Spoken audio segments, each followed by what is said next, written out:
Let's watch this as they meet, shaking hands. History in the making.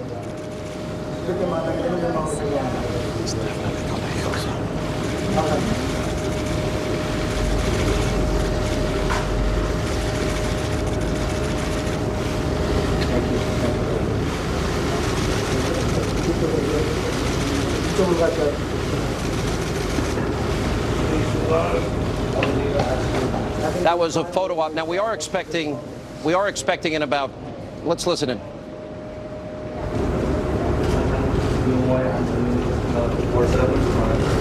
Many people in the world will think of this as a scene from the fact of scientific fiction.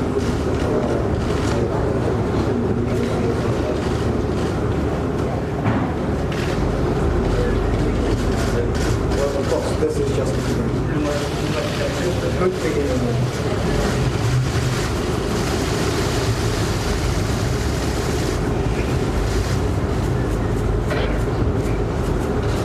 What do you hope to accomplish, sir? The media is now shouting questions. What would you like to accomplish first?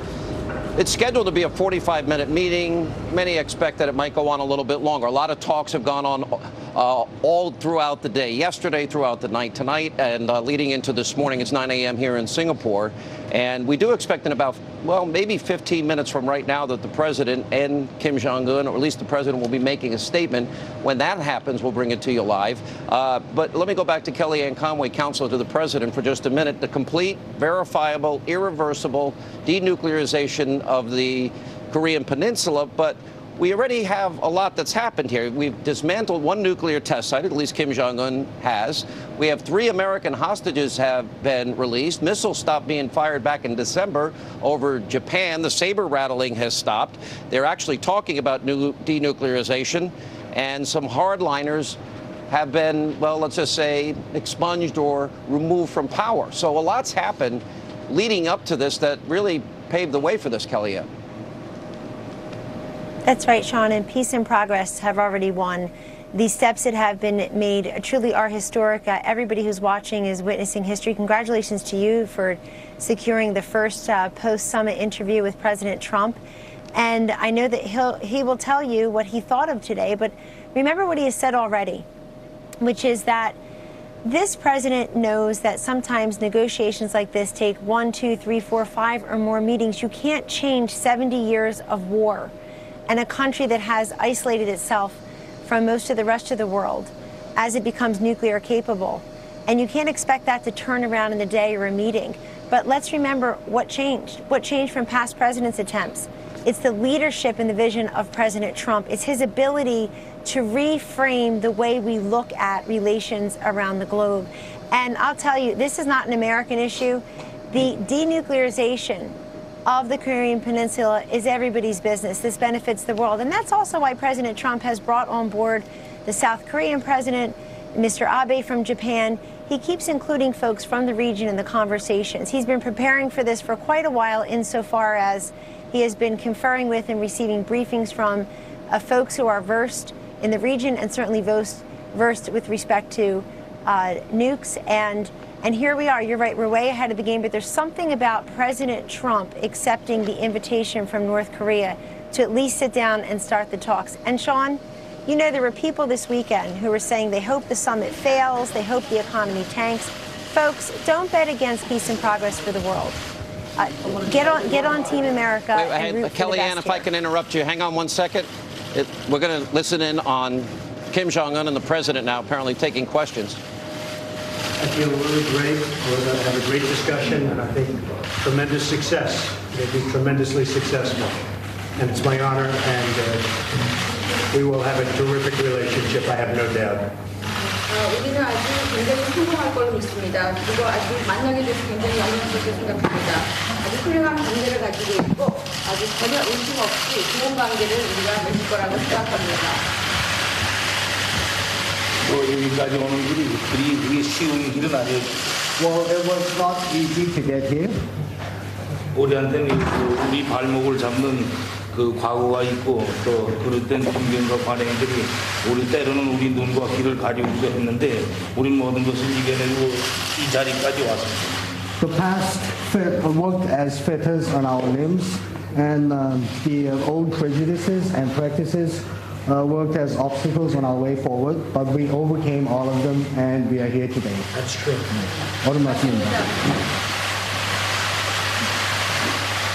Thank you. Thank you very much, everybody. Thank you. Thank you very much. Thank you. This way. Thank you.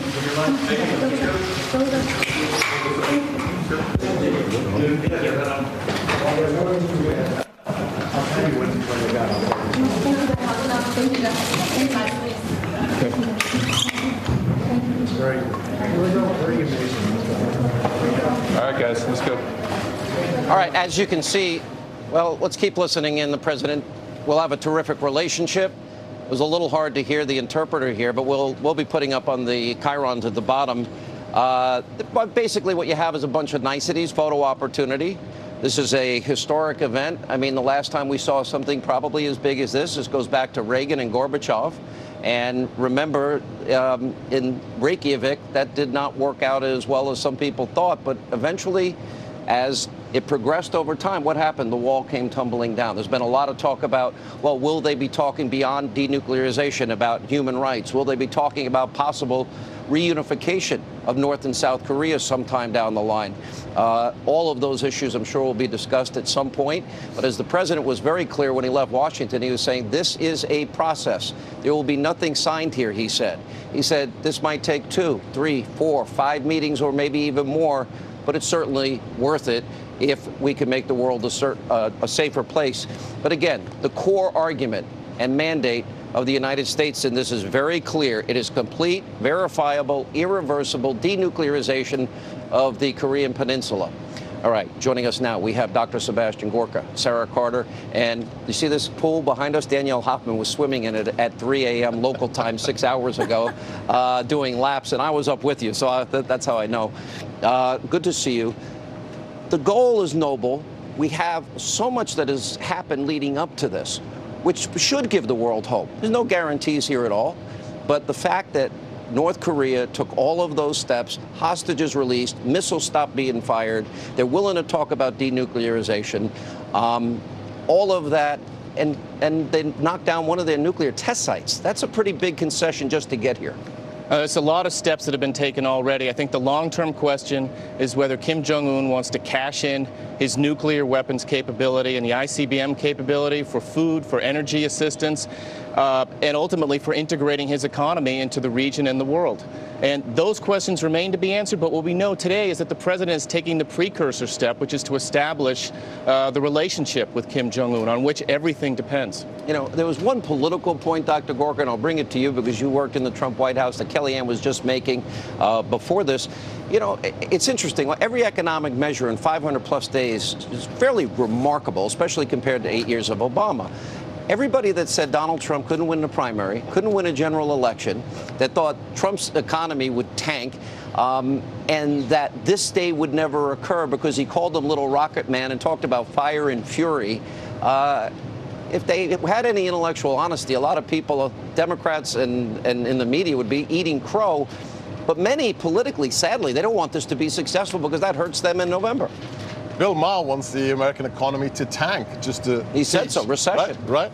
So Einstein made the speed of light famous with his equation. I think now we're going to have to talk about the speed of Trump. Think about what has happened in just 500 plus 10 days. It is truly remarkable, from the crushing of the ISIS caliphate to the economic growth to a 75% decrease in illegal migration, on and on and on. And now, think what's happened in just a matter of a few weeks.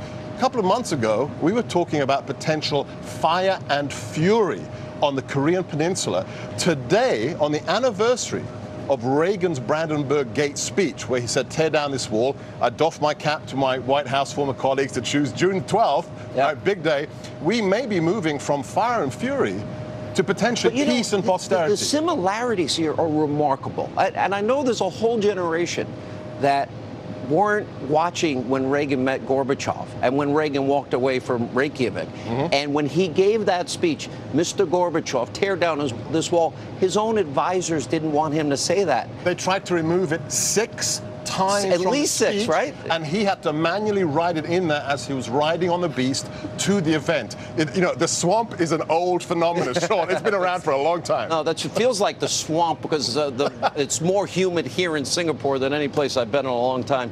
But the similarities are remarkable. But it wasn't just tear down this wall. It was the evil empire. It sounds a lot like Fire and Fury, and it sounds a lot like Little Rocket Man. It was the Iron Curtain. It was bringing down that Iron Curtain and the Reagan Doctrine. And remember, this didn't just happen overnight, just like North Korea right now. It doesn't happen overnight. This is weeks and weeks of preparation, months of preparation. In November, Kim Jong-un launched the ICBM. I mean, the ICBM went over 2,700 miles into space. Think about that, Sean. The space station is 250 miles up. Right. This was a really direct threat. It was a real warning, and that's why the Fire and Fury statement came up.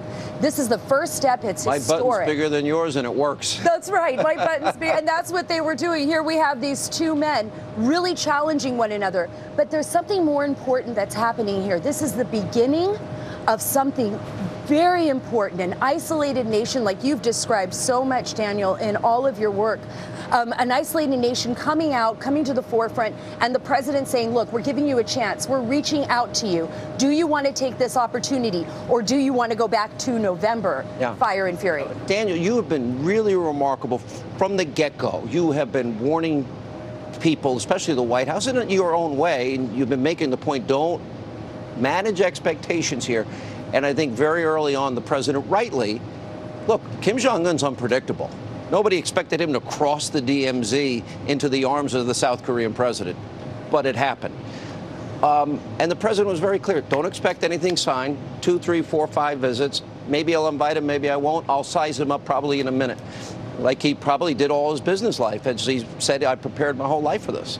Yeah, I mean, I think the president followed a really smart path. We sent Secretary Pompeo to Pyongyang for 2 visits to size up Kim Jong-un and see the extent to which he was serious about conducting negotiations.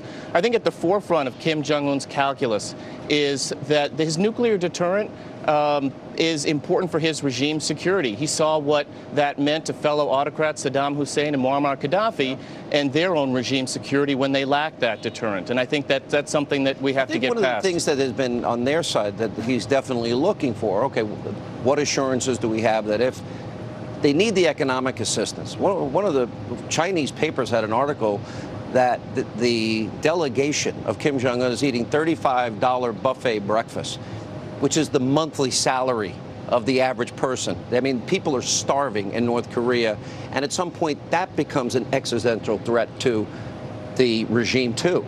So he's going to have to decide, okay, will the assurances of the United States and China be enough to make me give it up? Yeah.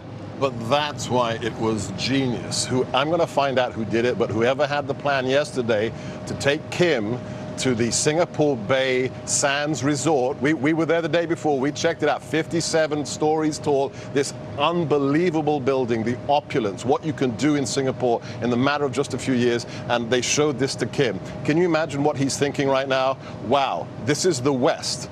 This is free markets. This is democracy. They planted a seed in his mind that, okay, perhaps we could have this on the Korean Peninsula. It's genius. It's utter genius. You know, one of the other things is, and this is all part of the lead up to this, it was very interesting. The president, that is his sort of power pose, if you look, if you notice with Prime Minister Trudeau, all of a sudden he was sitting back, and then he saw President Trump leaning forward like this, and he went into that.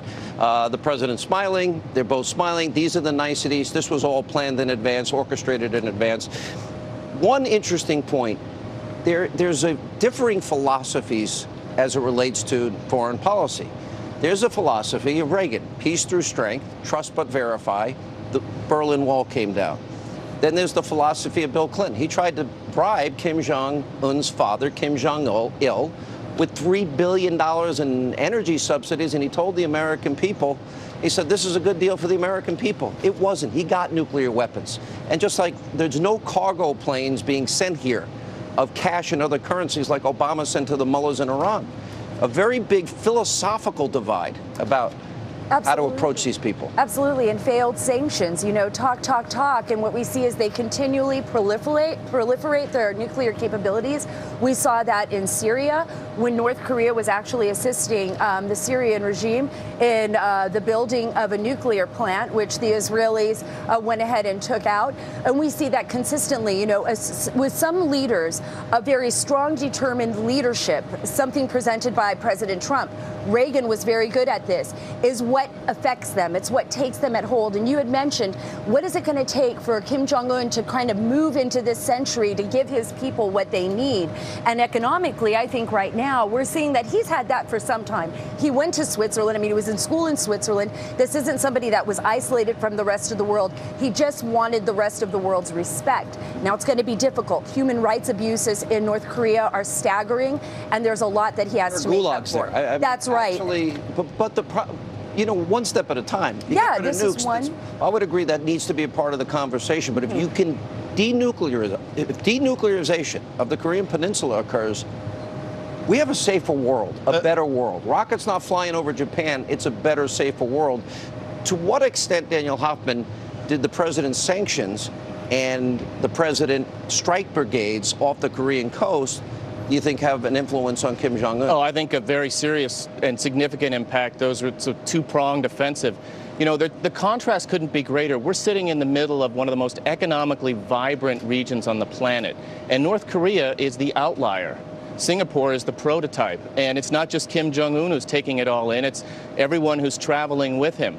And Kim Jong-un has to balance the fact that his economy is in free fall. That threatens his regime greatly.